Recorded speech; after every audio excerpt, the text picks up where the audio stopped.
Salam damai sejahtera di dalam Tuhan kita Yesus Kristus. Shalom, selamat pagi dan semangat pagi. Jumpa kembali dalam renungan pagi kita untuk hari ini, Jumat 30 Desember tahun 2022. Dan pekabaran firman Tuhan kita di pagi ini dengan judul, Semua akan beribadah pada hari Sabat. Sebelum kita lanjutkan, mari berdoa.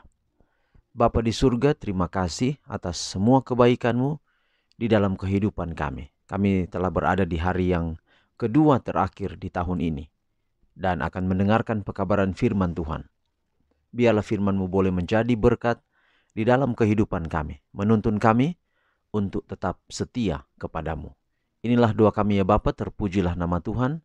Dalam nama Yesus kami telah berdoa. Amin.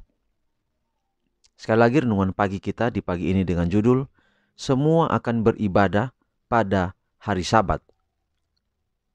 Dan ayat firman Tuhan terdapat di dalam Yesaya 66 ayat 23 dengan bunyi, bulan berganti bulan dan sabat berganti sabat, maka seluruh umat manusia akan datang untuk sujud menyembah di hadapanku.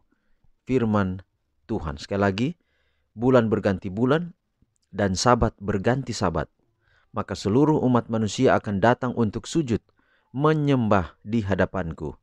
Firman Tuhan. Yesaya 66 ayat 23. Saudara-saudara, si pengembaraan kita masih tetap di tengah-tengah bayang-bayang dan kekalutan kegiatan-kegiatan duniawi. Tetapi segera juru selamat kita akan datang untuk membawa kelepasan dan kelegaan. Marilah kita memandang dengan iman pada kebahagiaan yang akan datang itu, sebagaimana yang digambarkan oleh tangan Allah. Ia yang telah mati karena dosa-dosa dunia sedang membuka lebar-lebar pintu-pintu gerbang Firdaus kepada semua orang yang percaya padanya. Segera peperangan akan berakhir dan kemenangan diraih. Segera kita akan melihat Dia kepada siapa pengharapan kita akan hidup yang kekal dipusatkan.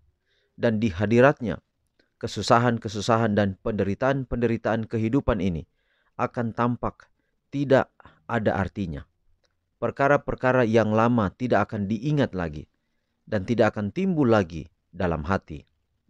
Bangsa-bangsa yang diselamatkan tidak akan mengetahui hukum lain selain dari hukum surga. Semua akan menjadi suatu keluarga yang bersatu, berbahagia, dibungkus dengan pakaian pujian dan ucapan syukur. Di atas pemandangan itu, bintang-bintang fajar akan menyanyi beramai-ramai. Anak-anak Allah akan bersorak karena sukacita. Sementara Allah dan Kristus akan bersatu dalam memaklumkan. Di sana tidak akan ada lagi dosa. Bahkan kematian pun tidak akan ada di sana. Pada mula pertama, Bapa dan Anak telah beristirahat pada hari Sabat setelah menyelesaikan pekerjaan penciptaan. Bila akan ada suatu waktu pemulihan segala sesuatu, seperti yang difirmankan Allah dengan perantaraan nabi-nabinya yang kudus di zaman dahulu. Penciptaan Sabat, yakni hari ketika Yesus beristirahat di kubur Yusuf, akan senantiasa menjadi hari perhentian dan kesukaan. Surga dan bumi akan bersatu dalam puji-pujian, sebagaimana Sabat berganti kepada Sabat. Bangsa-bangsa yang diselamatkan akan tunduk menyembah Allah dan Anak Domba dengan kegirangan. Jadi saudaraku, ayat firman Tuhan kita hari ini berkata, bulan berganti bulan dan Sabat berganti Sabat. Kalau Sabat berganti Sabat itu berbicara tentang minggu. Minggu bukan dalam arti hari Minggu, tetapi mingguan. Jadi satu pekan berganti satu pekan, satu minggu berganti satu minggu. Dan di ujung setiap satu minggu itu adalah Sabat. Itulah hari ketujuh di mana Allah berhenti. Di dalam Kejadian pasal 2 ayat 1 sampai 3, maksud Allah berhenti bukan karena dia lelah dari segala pekerjaannya, tetapi maksud perhentian di situ adalah dia mau meletakkan namanya pada karya penciptaannya. Jadi ketika kita melihat Allah sebagai pencipta yang kita sebut sebagai Khalik, ketika kita melihat dunia yang diciptakan oleh Tuhan ini, maka di sana akan ada Sabat sebagai pengingat, sebagai tanda pengikat. Sama dengan ketika saudara membangun sebuah bangunan. Ada waktu di mana bangunan itu diresmikan, dan hari peresmian itu akan menjadi tanda siapa yang datang meresmikan. Misalnya yang datang meresmikan adalah bupati atau gubernur, dan juga peresmian itu akan dihadiri oleh pihak gereja. Dan tanggal di prasasti itu adalah tanggal di mana bangunan itu diresmikan pada hari itu, bukan tanggal kapan bangunan itu dimulai dibangun atau peletakan batu dasar atau fondasi.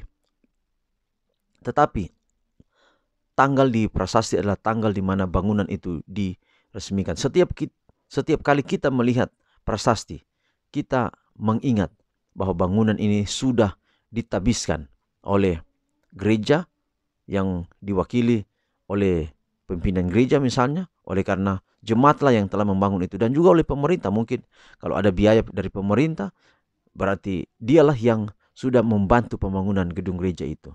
Nah, begitu pula dengan Sabat. Sabat adalah prasasti. Sabat adalah tanda. Sabat adalah tugu peringatan di mana bumi ini adalah diciptakan oleh Tuhan. Saya sering melihat atau mendengar pengakuan iman rasuli ketika diucapkan. Di bagian pertama mengatakan bagaimana menyembah Allah itu sebagai Khalik. Jadi penyembahan kepada Allah sebagai Khalik. Nah, seharusnya ketika kita mengakui Allah itu sebagai Khalik, maka kita tidak pernah melupakan tanda atau prasasti atau tugu peringatan Allah sebagai Khalik, yaitu hari Sabat. Karena kalau kita melupakan Allah, kita mengakui dia sebagai Khalik, tapi kita melupakan Sabat, maka kita melupakan prasastinya. Nah, itulah sebabnya Sabat ini, karena dia adalah prasasti, maka dia akan ada sampai di bumi yang nanti diperbaharui lagi. Kalau bumi itu diperbarui, Sabat tidak akan hilang dan tidak akan dihilangkan. Kenapa? Karena Sabat akan terus dibawa selama bumi ini ada. Kenapa? Karena Sabat mengingatkan bahwa Tuhan pernah menciptakan bumi. Dan bukan cuma itu, sampai hari ini Tuhan masih pelihara bumi yang dia ciptakan. Tentu saja dia tidak akan binasakan bumi ini dalam pengertian bumi akan diganti dengan bumi yang baru. Memang di kitab Wahyu berkata bumi yang baru. Maksudnya adalah bumi ini akan direnovasi, bahkan lebih mulia daripada bumi yang pertama waktu Allah ciptakan. Jadi penting untuk pelihara Sabat. Di akhir zaman nanti, masalah paling terbesar bukan masalah politik, bukan masalah keuangan, bukan masalah lain-lain. Tapi masalah yang paling terbesar adalah worship kepada siapa saya dan saudara menyembah.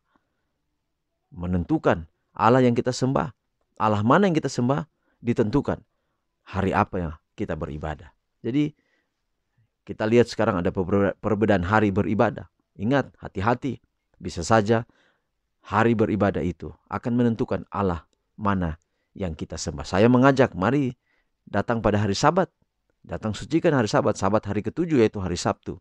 Karena dengan demikian kita tidak pernah salah. Karena di balik Sabat itu ada Allah pencipta langit dan bumi. Di sisi lain, setan menyebut dirinya Allah. Ingat, hati-hati. Dia bisa menempatkan diri sebagai Allah. Dan kalau setan menyebut dirinya adalah Allah, itu berarti sama dengan dia mengakui bumi ini dia ciptakan. Dan kalau dia